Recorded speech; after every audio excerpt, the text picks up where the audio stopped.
Yes.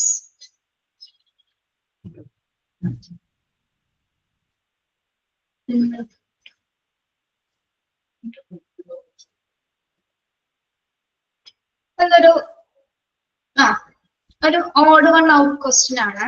Odd one out. Options ശ്രദ്ധിക്കാം. Defibrillator, C-arms, CT scan, MRI. Defibrillator, C-arm, CT scan, MRI. ഇതിലേതാണ് odd one? അതാണ് പറഞ്ഞ odd one out. Defibrillator. Yes. Okay. ബാക്കിയുള്ളതൊക്കെ എന്താണ്? Medical imaging ആണ് അല്ലേ? ബാക്കിയുള്ളതെല്ലാം മെഡിക്കൽ ഇമാജിങ് ആണ്. യെസ്. അടുത്തതും വേണ്ട. What is an OT suite? What is an OT suite? OT, operation theatre suite. Options പറയാം. Surgical area, waiting area, interconnected rooms, none of these above.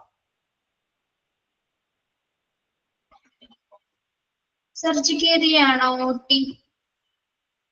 Interconnected rooms ആണ് അല്ലെ? Interconnected rooms ആണ് OT suite എന്ന് പറയുന്നത് അല്ലെ? പരസ്പരബന്ധിതമായിട്ടുള്ള റൂംസുകളെയാണ് നമ്മൾ interconnected room അല്ലെങ്കിൽ OT suite എന്ന് പറയുന്നത്. Yes.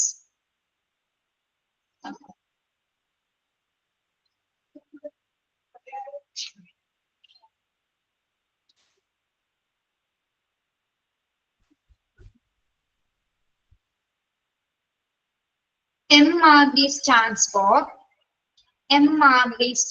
for dash. MRD. Medical Resource Department. Options ആണ് വായിക്കുന്നത്. ഓരോ ചാപ്റ്ററിൽ നിന്നല്ല, ഞാൻ ഇങ്ങനെ റാൻഡം ആയിട്ട് പറയാണ് കേട്ടോ. ക്വസ്റ്റ്യൻസുകൾ ഇങ്ങനെ റാൻഡം പോലെ പറയുവാണ്. നിങ്ങളാരും കേക്ക് നോട്ട് ചെയ്യണോ? നോട്ട് ചെയ്യണ്ടോ? ശ്രദ്ധിച്ചിട്ട് നമുക്ക് മോക്ക് ടെസ്റ്റ് ക്വസ്റ്റ്യൻസ് തന്നെ പറയുന്നത്. Options are Maintenance Report Department, Medical Recording Department, Medical Record Department. ഏതാണ് answer? MRD stands for Medical Record Department. Medical Record Department.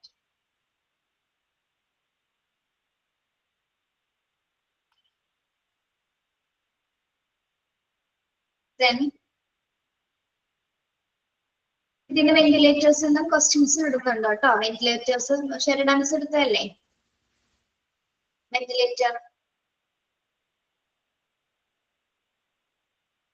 Yes.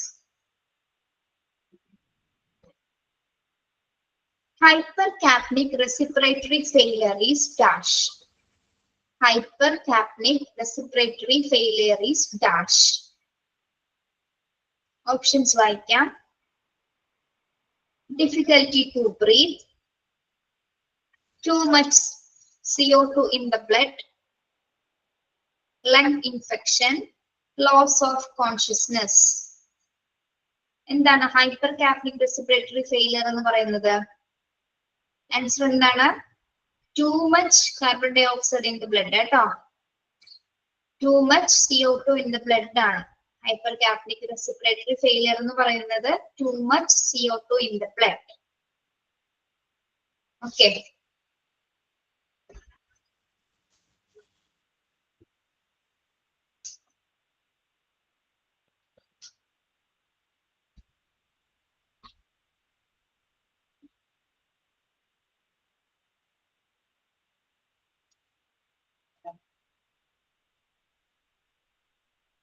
OT suits 4 ഉണ്ടാവും. 4 times.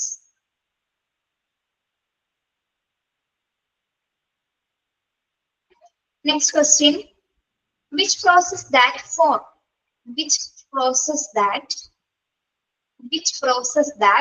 use high temperature to break down unsafe waste?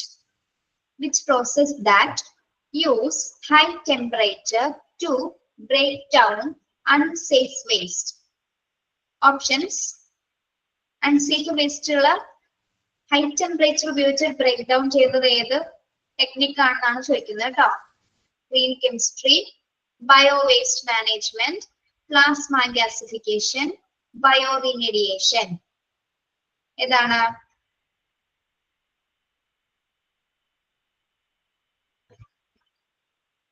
Plasma gasification ആണ് അല്ലെ. High temperature ഉപയോഗിച്ചിട്ട് unsafe ആയിട്ടുള്ള വേസ്റ്റുകൾ break down ചെയ്ത് remove ചെയ്യുന്നതാണ് എന്ത്? Plasma gasification. ഓക്കെ, അപ്പൊ ഹൈ ടെമ്പറേച്ചർ എന്നുള്ളത് സ്ട്രെസ് ചെയ്ത് നോക്കാം കേട്ടോ. ഹൈ ടെമ്പറേച്ചർ എന്ന് കാണുമ്പോൾ എന്താണത്? പ്ലാസ്മ ഗ്യാസിഫിക്കേഷൻ ആണ്.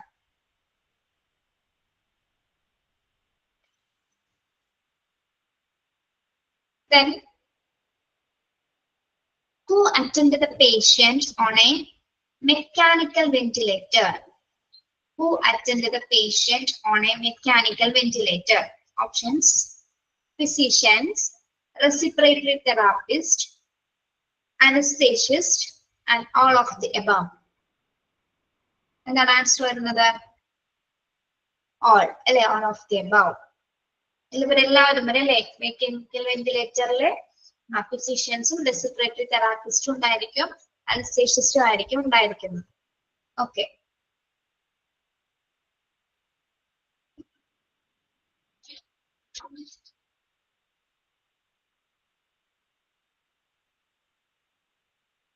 what is spinal immobilization? Spinal immobilization. അങ്ങനെയും വരാം, അല്ലെങ്കിൽ ഇങ്ങനെ വരാം. Spinal immobilization is a process that uses dash. എന്താണ് സ്പൈനൽ ഇമ്മൊബിലൈസേഷൻ എന്ന് പറഞ്ഞാല്? ഓപ്ഷൻസ് പറയാം: breathing difficulty, treatment of I, birth procedure, then to prevent spinal cord damage. To prevent spinal cord damage. ഏതാണ് ആൻസർ വരുന്നത്? To prevent spinal cord damage. Okay, fourth one.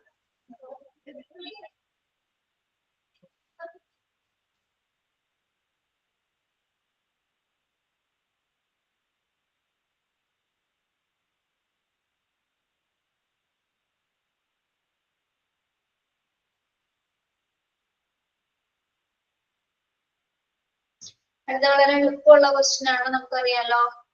term ambulance derived from the dash word. Term ambulance derived from the dash word. Options: Greek, Latin, Germanic, French. Latin word അല്ലെ, അറിയാലോ നിങ്ങൾക്ക്. Latin word ആണ്.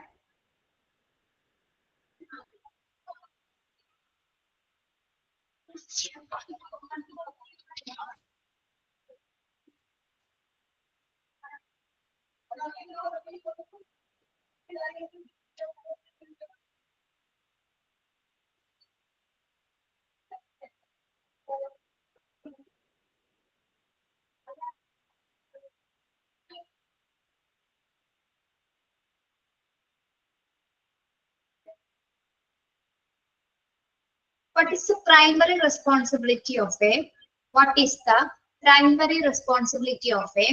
front office staff? ഒരു front office സ്റ്റാഫിന്റെ primary ആയിട്ടുള്ള responsibility എന്താണ്? Options പറയാം: patient treatment, patient care, patient registration and admission, none of the above. Patient treatment, patient care, patient registration and admission, and none of the above. എന്താണ് answer? patient registration and admission. Okay.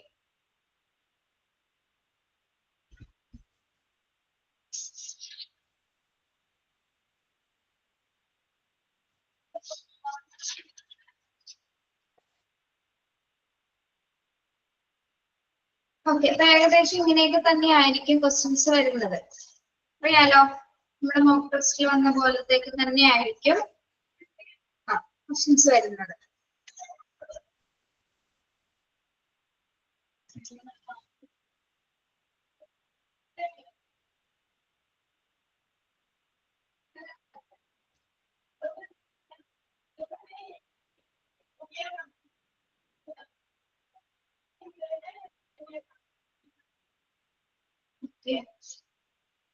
Report to the classroom.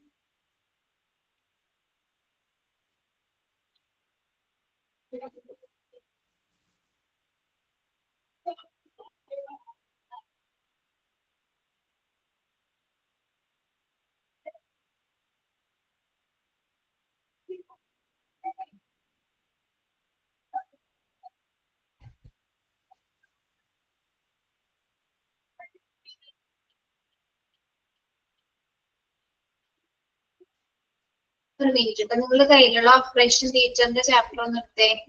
Operation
okay.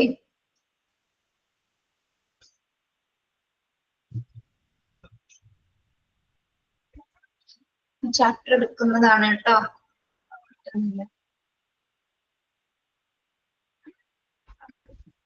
Ambulance സർവീസസിൽ നോക്കാമെന്ന്. Ambulance services എടുക്കുക കേട്ടോ.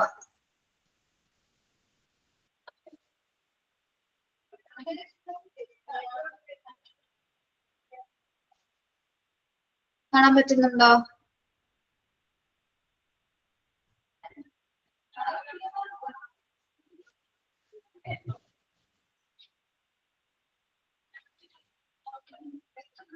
Okay.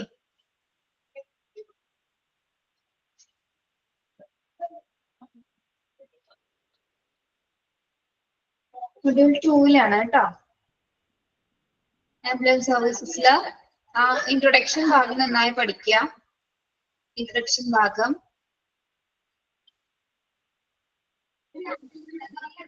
Yes. പിന്നീട് ആംബുലർ. ആംബുലർ എന്ന വാക്ക് അല്ലെ Latin വേർഡിൽ നിന്നാണ് derive ചെയ്തിരിക്കുന്നത്. Then അതിന്റെ മീനിങ് കേട്ടോ. അതിന്റെ മീനിങ് നോക്കുക. വാക്ക് ഓർ മൂവ് അബൌട്ട്. പിന്നെ ആ 3 ടൈപ്സ് നോക്കുക. 3 types of ambulance. Road going, air going, then water going. Functional ടൈപ്പിൽ എത്രയായിട്ട് തരംതിരിച്ചിട്ടുണ്ട്? 7 ടൈപ്സില് തരംതിരിച്ചിട്ടുണ്ട് അല്ലെ. 7 ടൈപ്സ്.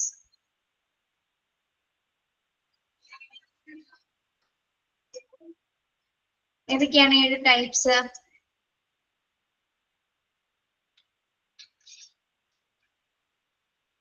Emergency ambulance. നിങ്ങൾ ടൈപ്പ് ചെയ്യണമെന്നില്ല കേട്ടോ, ഞാൻ പറയാം. കുറെ പറയണ്ടത്. Patient transport, ambulance bus, charity ambulance, bariatric, rapid organ, psychiatric. Charity ambulance note ചെയ്യുക. പ്രൊജക്ടിന്റെ പേര് നോട്ട് ചെയ്യുക കേട്ടോ. പിന്നെന്താണ്? ദെൻ ബാരിയാട്രിക് ആംബുലൻസ് നോക്കണം. ഭാഗം എളുപ്പമാണ്. ഒന്ന് പഠിക്കാം. പിന്നെ type of board ambulance based on the level of care അനുസരിച്ചിട്ട് ആ 4 ടൈപ്സും പഠിക്കണം കേട്ടോ. 4 ടൈപ്പും പഠിക്കണം. എളുപ്പമാണോ അത് പഠിക്കാൻ? അല്ലേ, എളുപ്പമാണ്. 4 ടൈപ്സ് നോക്കി വെക്കാം. Type A medical first responder. Type B എന്താണ്? Patient transport vehicle. ഇതിനുള്ളിൽ അറിയില്ലെങ്കിൽ, ഉള്ളിലത്തെ വിട്ടു പോകുന്നെങ്കിലും മെയിൻ ഹെഡിങ്സുകൾ പഠിച്ചു വെക്കണം കേട്ടോ. ഒട്ടും പഠിക്കാൻ നേരം കിട്ടാത്തവരുടെ കാര്യം പറഞ്ഞത്, എന്തെങ്കിലും വർക്ക് ചെയ്യുന്നവരാണെങ്കിൽ. പിന്നെ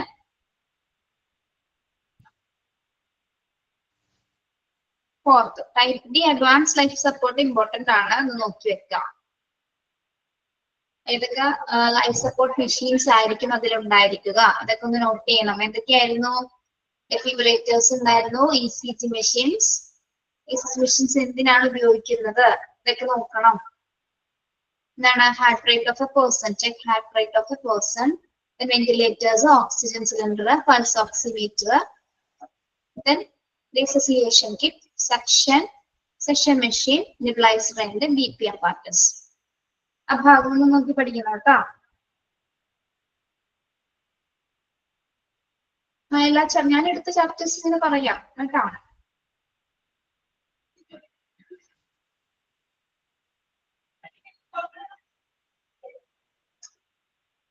പറയുന്ന ഭാഗങ്ങൾ ഒന്ന് ടിക്ക് ചെയ്ത് പൊക്കോളൂ. ഇവിടെ നിന്നെല്ലാം കറക്റ്റ് ആയിട്ട് വരുന്നല്ല പറയുന്ന ഭാഗങ്ങൾ സ്ട്രെസ് ചെയ്ത് പഠിക്കുക. അപ്പൊ കുറച്ചുകൂടെ എളുപ്പമായിരിക്കും എന്ന് പറഞ്ഞാൽ അത് തന്നെ ചോദിക്കുമെന്നൊന്നും നമുക്ക് പറയാൻ പറ്റില്ല. എക്സാം അല്ലേ, എങ്കിലും പറയുന്നത് അതേപോലെ നോട്ട് ചെയ്ത് പോവാം. പിന്നെ എക്യുപ്മെന്റ്സുകൾ ഇമ്പോർട്ടന്റ് ആണ്. എക്യുപ്മെന്റ്സുകള് എക്സാമിന് 120 ക്വസ്റ്റ്യൻസ് ഉണ്ടാവും. 2 മണിക്കൂറല്ലേ? പാർട്ട് 1 60, പാർട്ട് 2 60, അങ്ങനെ 120 ഉണ്ടായിരിക്കും. നമ്മുടെ മോക്ക് ടെസ്റ്റ് ക്വസ്റ്റ്യൻസ് കണ്ടിട്ടില്ലേ? ഇപ്പൊ ടീച്ചർ പറഞ്ഞ പോലത്തെ ക്വസ്റ്റ്യൻസുകൾ തന്നെ ആയിരിക്കുള്ളൂ വരുന്നത് കേട്ടോ. ആ ഒരു സ്ട്രക്ചർ ആയിരിക്കുള്ളൂ. ഒബ്ജക്റ്റീവ് ആണല്ലോ, ആ സ്ട്രക്ചറിൽ തന്നെ ആയിരിക്കുള്ളൂ. ഒരുമിച്ചായിരിക്കും. ഇവിടെ ഒരു ഓൺലൈൻ എക്സാം അല്ലേ, ക്വസ്റ്റ്യൻ കാണാം, അത് ഏതാണ് റൈറ്റ് ആണ് ക്ലിക്ക് ചെയ്യുക. അത്രേ ഉള്ളൂ. എഴുത്ത് പരീക്ഷ അല്ലല്ലോ, പെട്ടെന്ന് കഴിയൂലേ 120 ക്വസ്റ്റ്യൻസ് ഒക്കെ? കഴിയും. 2 മണിക്കൂർ സമയമുണ്ട്. 2 മണി തുടങ്ങി 3:30 വരെ, സോറി 1.5 മണിക്കൂർ.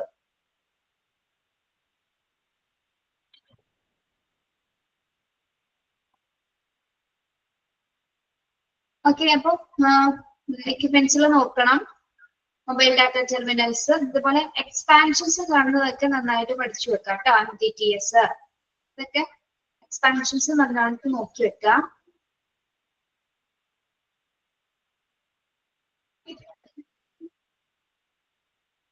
മൊഡ്യൂൾ 1 ഉം 2 ഒരുമിച്ചല്ലേ എക്സാം, അങ്ങനെയല്ലേ പറഞ്ഞത്? 120 ക്വസ്റ്റ്യൻ ഉണ്ടാവുള്ളൂ. ഞാൻ ഈ ഭാഗങ്ങളൊന്ന് പറഞ്ഞു തരട്ടെ, എന്നിട്ട് പറഞ്ഞുതരാം. ഗൈഡിലുള്ളതെന്നല്ലേ നിങ്ങളോട് പറഞ്ഞത്? അതിനനുസരിച്ചായിരിക്കും ക്വസ്റ്റ്യൻസ് വരുന്നത്. ക്വസ്റ്റ്യൻസിനെ പറ്റി ചോദിക്കണ്ട, അത് ഏകദേശം പറഞ്ഞു തന്നിട്ടുണ്ടല്ലോ, അങ്ങനെ പഠിക്കാം. അടുത്ത് തന്നെ ഉണ്ടാവും എക്സാം. അപ്പൊ 2 വേ റേഡിയോസ് എല്ലാം പഠിക്കുക, എക്സ്പാൻഷൻ ഉള്ളത് പഠിക്കുക. പിന്നെന്താണ്? ഈ ട്രോമ ലൈറ്റനിങ്, ഏതൊക്കെ ലൈറ്റനിങ് ആണ്. പിന്നെന്താണ്? ആംബുലൻസിൽ ഉപയോഗിക്കുന്ന കളേഴ്സുകള്. Then data passive visual warnings നോക്കുക കേട്ടോ. പാസീവ് വിഷ്വൽ വാർണിംഗ്സിന്റെ ഓരോ പേരുകള്: star life, red cross, red crescent, Maltese cross. പിന്നെ ബട്ടൺ മാർക്ക് മാർക്കിങ്സ് എന്ന് പറഞ്ഞാൽ ചെക്ക് മാർക്സിന് പറയുന്നതാണ് ബട്ടൺ മാർക്ക് മാർക്കിങ്സ് എന്ന് പറയുന്നത് കേട്ടോ. പിന്നെ ആക്റ്റീവ് വിഷ്വൽ, ഓഡിയോബിൾ വാർണിംഗ്സ് ഒക്കെ നോക്കാം. ഇതൊക്കെ എളുപ്പമല്ലേ, നിങ്ങൾക്ക് പെട്ടെന്ന് വായിച്ചാൽ കിട്ടും. കോസ്റ്റ് നോക്കണം കേട്ടോ. ഏത് ഫണ്ടഡ് സർവീസസിലുള്ള കോസ്റ്റ് ആംബുലൻസസുകളാണ് എന്ന് നോക്കാം. ഹെഡ്ലൈൻസും പഠിക്കണം, അതിന്റെ ഉള്ളിലുള്ള കാര്യങ്ങളും പഠിക്കണം. ചിലപ്പോ ഈ എക്സ്പ്ലനേഷൻസിൽ നിന്നായിരിക്കും ക്വസ്റ്റ്യൻസ് വരുന്നത്. എമർജൻസി നമ്പർ ഷുവർ ആണ്, പഠിക്കണം. അടുത്തൊരു ഇമ്പോർട്ടന്റ് ഭാഗമാണ്. ഇതിൽ നിന്നാണ് നമ്മളിപ്പോ ഒരു ചോദ്യം ചോദിച്ചത്, ഇമ്മൊബിലൈസേഷൻ ചോദിച്ചില്ലേ, സ്പൈനൽ ഇമ്മൊബിലൈസേഷൻ ചോദിച്ചത് ഈ ക്രൂ മെമ്പേഴ്സിൽ നിന്നാണ് ചോദിച്ചത്. ആംബുലൻസ് ക്രൂ ഇമ്പോർട്ടന്റ് ആണ്, പഠിക്കുക.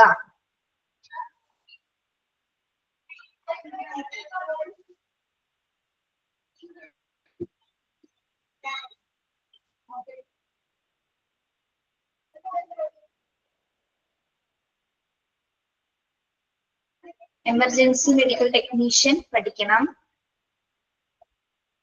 Emergency care practitioner, physician assistant. ഭാഗങ്ങളൊക്കെ നന്നായി നോക്കുക കേട്ടോ. ഈ കിട്ടുന്ന ശനിയും ഞായറും ഒഴിവാണെങ്കിൽ മാക്സിമം ഒരു ഇത് പഠിക്കാം കേട്ടോ.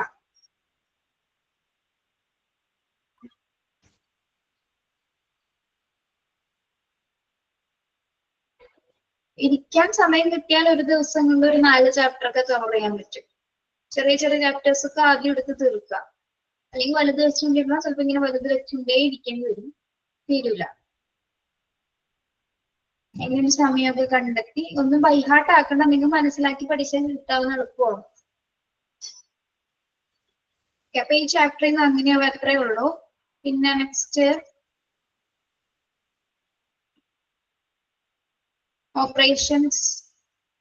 ഓപ്പറേഷൻ തിയേറ്റർ ചാപ്റ്റർ 12 ഒന്ന് നോക്കിയേ. പാസ് മാർക്ക് ഒന്നല്ല, നല്ല മാർക്ക് വാങ്ങിക്കണം. പാസ് മാർക്ക് വാങ്ങിക്കാനല്ല കേട്ടോ തുഷാര. പാസ് മാർക്ക് ഒന്നല്ലോ, നല്ല മാർക്ക് കിട്ടും, പഠിച്ചാൽ മതി. പാസ് മാർക്ക് കിട്ടാന്ന് പറഞ്ഞ ആരും പരീക്ഷ എഴുതണ്ട കേട്ടോ, പഠിച്ചിട്ട് എഴുതുക. ഓപ്പറേഷൻ തിയേറ്റർ എടുത്തേ. കീ ഹോൾ സർജറി എന്താണെന്ന് പഠിക്കണം കേട്ടോ. കീ ഹോൾ സർജറി എന്താണെന്ന് പഠിക്കാം. ആസ്പിസിസ് എന്ന് പറഞ്ഞ എന്താണ്? ആസ്പിസിസ്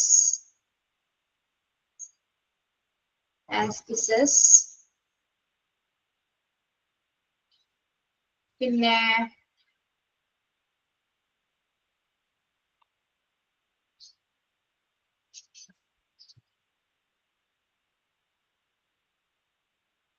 ആസ്പിസിസ് എവിടെ കിടക്കില്ല. പോളിസി ടു എൻറ്ററിങ് ആണ് ഒട്ടിയില്ല കണ്ടോ. ആസ്പിസിസ് ഡിനോട്ട് ആബ്സെൻസ് ഓഫ് ഡിസീസസ്. ആ ഭാഗം നോക്കണം. പിന്നെ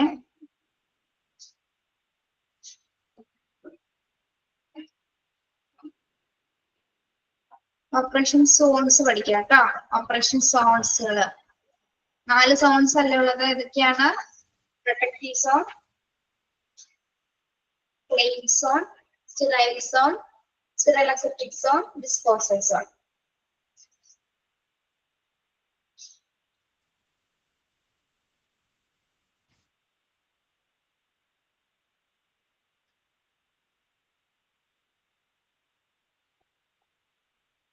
ഇതിൽ ഓരോന്നിൽ എന്തൊക്കെയാ വരുന്നതെന്നുള്ളത് നോക്കാം കേട്ടോ. പിന്നെ എക്സ്റേ മെഷീൻസ്. എക്സ്റേ മെഷീൻ എടുക്കുന്നത് ഏതാണ്? എക്സ്റേ എടുക്കുന്ന മെഷീന്റെ പേര് എന്താണ്? എക്സ്റേ എടുക്കുന്ന മെഷീന്റെ പേരെന്താണ്? മറന്നുപോയി അല്ലേ?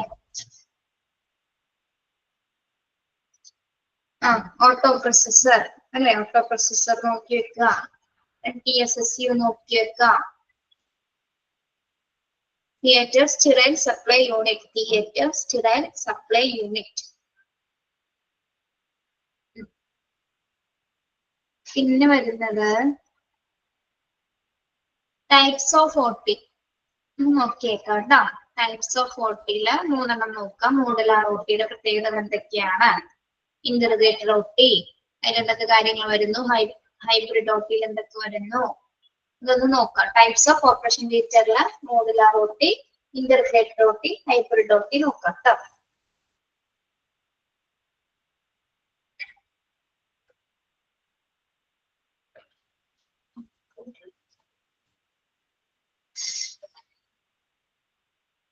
പറ്റില്ലാത്തൊരു ഫാനാണ്.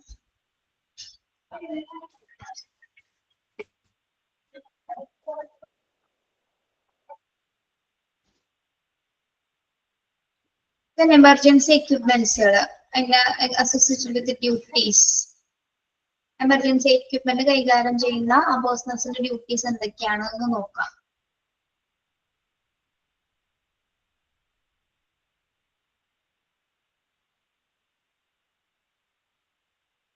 പിന്നെ responsibility of an operating room executive secretary. അപ്പോയിന്റ്സുകളൊക്കെ ഒന്ന് നോക്കാം.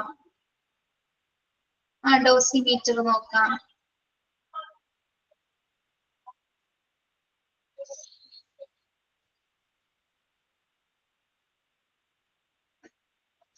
അത്രയും ചാപ്റ്ററിൽ വരുന്നുള്ളൂ. റെസ്പോൺസിബിലിറ്റീസ് ഒന്ന് നോക്കി വെക്കാം കേട്ടോ. ഏതെങ്കിലും 3-4 പഠിച്ചു വെക്കാം.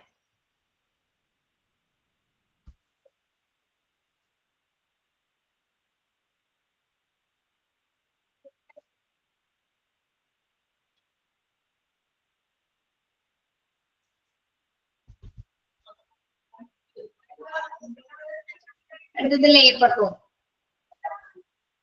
ഡയാന്തർമി മെഷീൻസ് ഒക്കെ നോക്കാം. ബ്ലീഡിങ് കൺട്രോൾ ചെയ്യുന്നതിനല്ലേ ഡയാന്തർമി മെഷീൻ ഉപയോഗിക്കുന്നത്.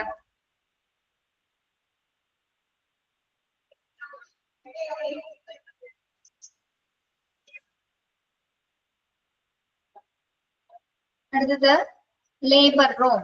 ലേബർ റൂമിന് അധികം ക്വസ്റ്റ്യൻസ് വരാറില്ല. അതിൽ ഏരിയാസ് ഏതൊക്കെയാന്ന് നോക്കാം കേട്ടോ. ഫംഗ്ഷണലിന്റെ അടിസ്ഥാനത്തിൽ 5 തിരിച്ചിട്ടുണ്ട് അല്ലെ. ഫംഗ്ഷണലിന്റെ അടിസ്ഥാനത്തില് മെറ്റേണിറ്റി വാർഡ്സിന് നമ്മൾ 5 ഏരിയ ആയിട്ട് തിരിച്ചിട്ടുണ്ട്. എന്തൊക്കെയാണ്? Receiving area, examination area, pre delivery room, delivery labour room, post delivery observation room. പേരുകളൊക്കെ നോട്ട് ചെയ്ത് നോക്കാം കേട്ടോ. പിന്നെ LTR, LTR-ഉം LTRP നോക്കണം കേട്ടോ. LTR എന്താണ്? LTR labour delivery recovery room. LTRP എന്താണ്? Labour delivery and postpartum. രണ്ടും രണ്ടാണ് കേട്ടോ. P അവിടെ പോസ്റ്റ്പാർട്ടം എന്നാണ് സൂചിപ്പിക്കുന്നത്. അത് നോട്ട് ചെയ്യണേ.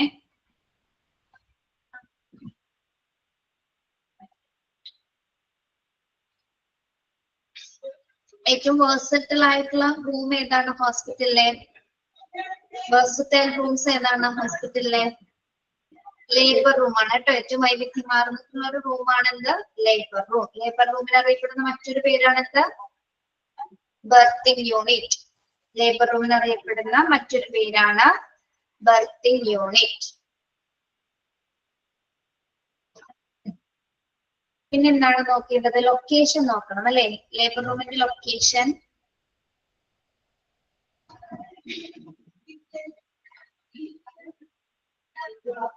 Design.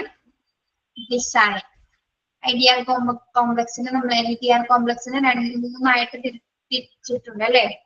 Divided into 3: unsterile zone, protective zone, delivery zone. ഇത് മറ്റു ഓപ്പറേഷൻ തിയേറ്ററിലെ സോൺസുകളായിട്ട് മാറിപ്പോയത് കേട്ടോ. അടുത്ത് ശ്രദ്ധിക്കണേ. അൺസ്റ്റെറൈൽ സോണിൽ എന്തൊക്കെ ഉൾപ്പെടുന്നുണ്ട്? Administrative area, waiting area, public room. Protective സോണിൽ എന്തൊക്കെയാണ്? Changing room, pre labour room, medicine store, duty room, etcetera. Delivery zone consist of clean supply room, scrub station, delivery room, etcetera. Okay, important ആണ്, നോക്കണം കേട്ടോ.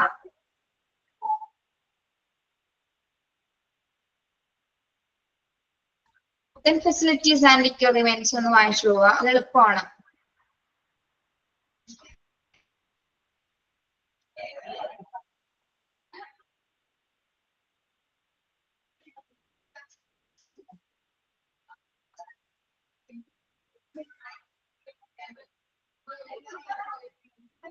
ഇവിടെ labour room ward പ്രോട്ടോകോൾസില്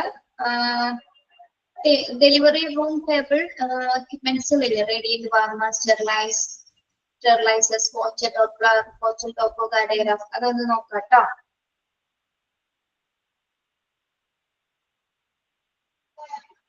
Then measures to maintain safety. ഏകദേശം എല്ലാ ഭാഗങ്ങളിലും വരുന്നുണ്ട്. New born care നോക്കണം. Protocols entry to the labour room. ആരൊക്കെയാണ് എൻട്രി ആവാൻ സാധിക്കുന്നത്, ഏതൊക്കെ പേഴ്സൺ ആണ്, അതൊക്കെ നോക്കി വെക്കാം കേട്ടോ. പിന്നെ ANM എന്താണെന്ന് നോട്ട് ചെയ്യാം. ANM ആരാണ്?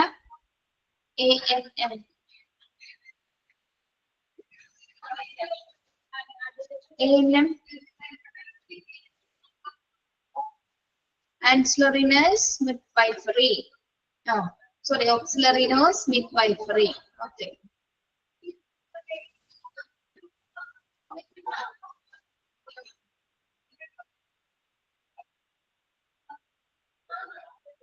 ക്വാളിറ്റി കൂടി നോക്കിയേക്കണേ. Quality of care in the labour room.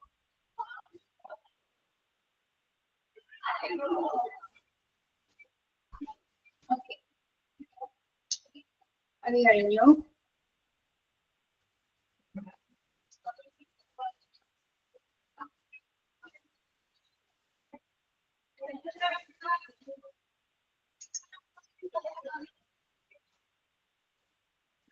നമ്മൾ ഏതൊക്കെ പറഞ്ഞു? ഓപ്പറേഷൻ തിയേറ്റർ പറഞ്ഞു, ലേബർ റൂം, ആംബുലൻസ് സർവീസസ് പറഞ്ഞു അല്ലേ. ഇനി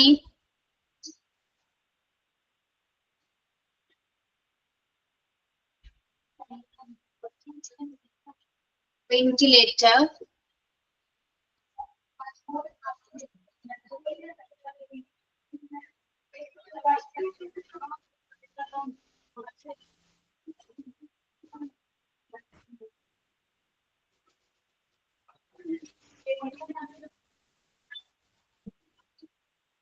ഓക്കെ, വെന്റിലേറ്റർ.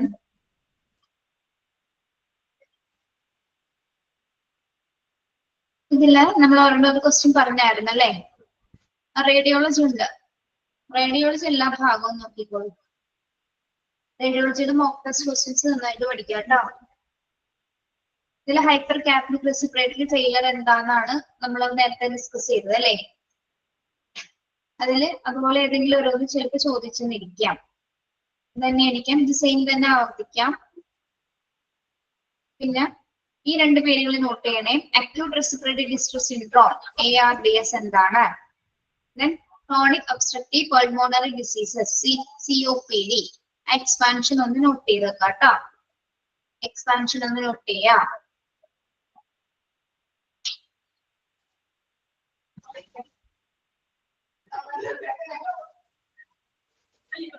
പിന്നെ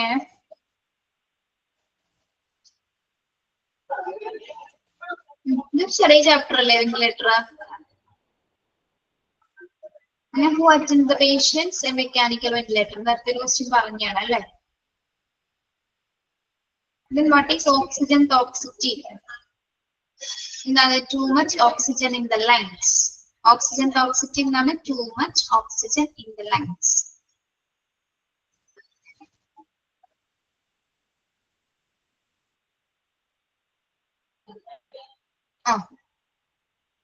Pulmonary edema.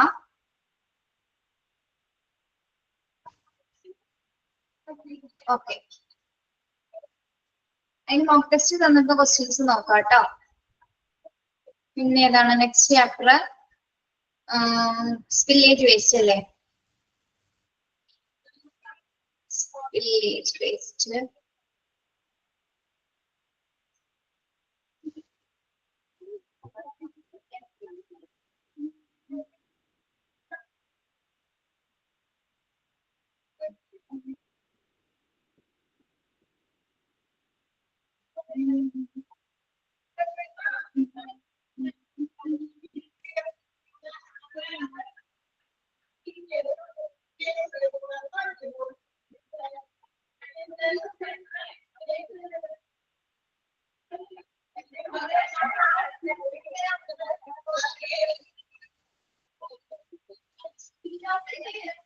സ്പില്ലേജ് വേസ്റ്റ് കാണുന്നുണ്ടോ?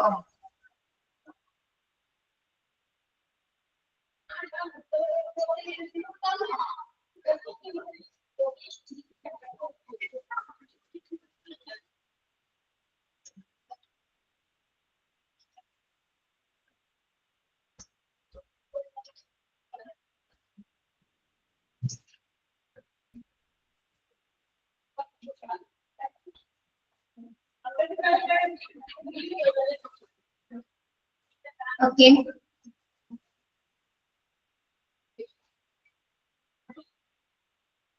Okay, risk and hazards associated with spillage. എന്തൊക്കെ റിസ്കും ഹസാർഡ്സ് ആണ് സ്പില്ലേജ് വേസ്റ്റുമായി ബന്ധപ്പെട്ടിരുന്ന പേരുകൾ note ചെയ്തോട്ടോ.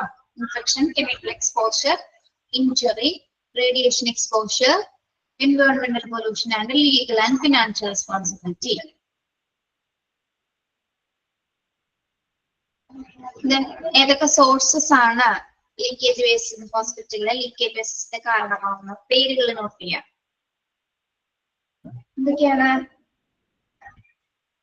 Medical procedures, laboratory testing, patient care, handling and disposal of medical waste, maintenance and repair of medical equipment, spill in the course of transport.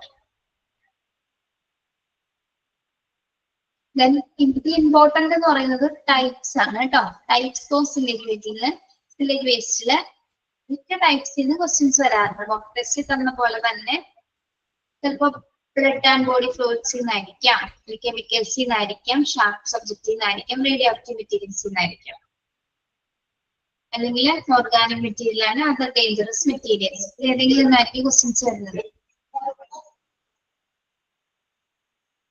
Leakage waste മാനേജ്മെന്റിന്റെ സ്റ്റെപ്പുകൾ ഒന്ന് നോക്കാം കേട്ടോ. ചിലപ്പോ ഏതെങ്കിലും സ്റ്റെപ്പുകൾ ഏതെങ്കിലും ഒന്ന് ചോദിക്കാം. ഇമ്പോർട്ടന്റ് വരുന്നത് ടൈപ്സ് തന്നെയാണ്. എല്ലാ ടൈപ്സും ഏകദേശം ഒരേപോലെ തന്നെയല്ലേ. അത് ഡിസിൻഫെക്ട് ചെയ്യുന്ന സൊല്യൂഷൻസിന്റെ പേരുകളിൽ മാത്രം ചിലതിൽ വ്യത്യാസം വരുന്നു. പിന്നെ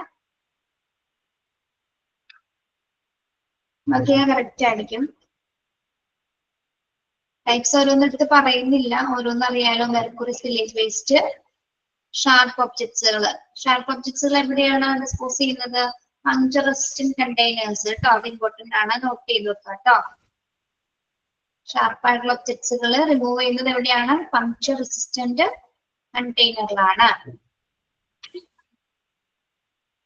പിന്നെ കെമിക്കൽ സ്പില്ലേജ് വേസ്റ്റില് സ്റ്റെപ്പുകളൊക്കെ ഒന്ന് നോക്കി വെക്കുക. ആദ്യത്തെ സ്റ്റെപ്പ് എന്താണ്, അവസാനത്തെ സ്റ്റെപ്പ് എന്താണെന്നൊക്കെ ഒന്ന് നോക്കാം കേട്ടോ. ഏകദേശം സ്റ്റെപ്പുകൾ ഒരേപോലെ തന്നെയാണ്. പിന്നെ ഈ കെമിക്കൽ സ്പില്ലേജ് വേസ്റ്റ് മാനേജ്മെന്റിന്റെ ആ ഒരു ഫ്ലോ ചാർട്ട് തന്നിട്ടില്ലേ, അതൊന്ന് പഠിക്കണേ.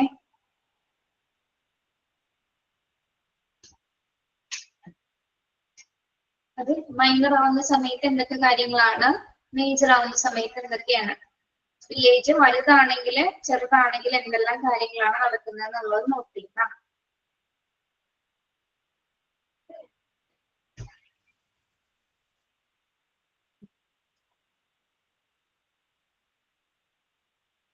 ചൊവ്വാഴ്ച ഒരു പീരീഡ് കൂടി വരുന്നില്ലേ? റേഡിയോ ആക്റ്റീവ് മെറ്റീരിയൽസിൽ എവിടെയാണ് ഡിസ്പോസ് ചെയ്യുന്നത് നോക്കാം. പിന്നെ ലബോറട്ടറി ആൻഡ് ഏരിയ മൈക്രോബൈൽ കൾച്ചേഴ്സിൽ ഏത് സൊല്യൂഷൻ ഉപയോഗിച്ചിട്ടാണ്, പേരുകൾ നോട്ട് ചെയ്യണം. ക്വസ്റ്റ്യൻസ് തന്നിട്ടുണ്ടായില്ല, അതൊക്കെ തന്നെ പഠിക്കാം കേട്ടോ. പിന്നെ training and education, regulatory framework. Regulatory ഫ്രെയിംവർക്കിൽ ഈ ആക്ടുകൾ നോക്കാം കേട്ടോ. എൻവയോൺമെന്റൽ പ്രൊട്ടക്ഷൻ ഏജൻസി എക്സ്പാൻഷൻസ് ഒക്കെ പഠിച്ചു വെക്കാം.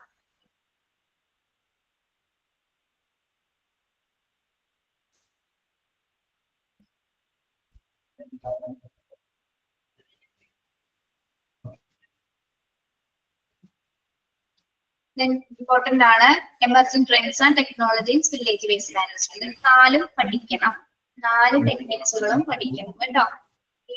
എമർജിംഗ് ടെക്നിക്സിൽ 4 പഠിക്കണം. Robotic and automation, bioremediation, plasma application, gasification, green chemistry, nanotechnology. ഇത് എന്തായാലും ഉറപ്പായിട്ട് ക്വസ്റ്റ്യൻസ് ഉണ്ടായിരിക്കും. സ്പില്ലേജ് വേസ്റ്റ് എടുക്കുമ്പോ ആദ്യം ഈ ഭാഗം കവർ ചെയ്ത് വെക്കാം ആദ്യം തന്നെ കേട്ടോ. അപ്പൊ ഓരോ ട്രെൻഡിലും ഏതൊക്കെ മെത്തേഡ് ഉപയോഗിച്ചിട്ടാണ് വേസ്റ്റുകൾ റിമൂവ് ചെയ്യുന്നത് ഒന്ന് നോക്കി വെക്കാം. എങ്ങനെയാണ് ബ്രേക്ക് ഡൗൺ ചെയ്യണേ എന്നുള്ളത് പഠിക്കാൻ എളുപ്പമാണത്. Okay, yes. പിന്നെ ഏതാണ് ആക്സിഡന്റ് ആൻഡ് എമർജൻസി അതൊക്കെ നമുക്ക് നെക്സ്റ്റ് ക്ലാസ്സിൽ നോക്കാം കേട്ടോ. ഇപ്പൊ ഈ പറഞ്ഞ ചാപ്റ്റേഴ്സിലൊക്കെ ഒന്ന് ഈ ശനി ഞായർ ഇരുന്നൊക്കെ ഒന്ന് പഠിക്കാൻ നോക്കാം കേട്ടോ. മോക്ക് ടെസ്റ്റ് ഈ തന്നിരിക്കുന്ന PDF ഒക്കെ നോക്കിയിട്ട് ഒന്ന് പഠിക്കാം. ഏകദേശം ഒരു ധാരണ കിട്ടിയില്ല എവിടെ നിന്നൊക്കെ എങ്ങനെയൊക്കെ വരുന്നത്. ഓക്കെ ഓക്കെ എന്നാ ലെഫ്റ്റ് ആയിക്കോളൂ. Thank U.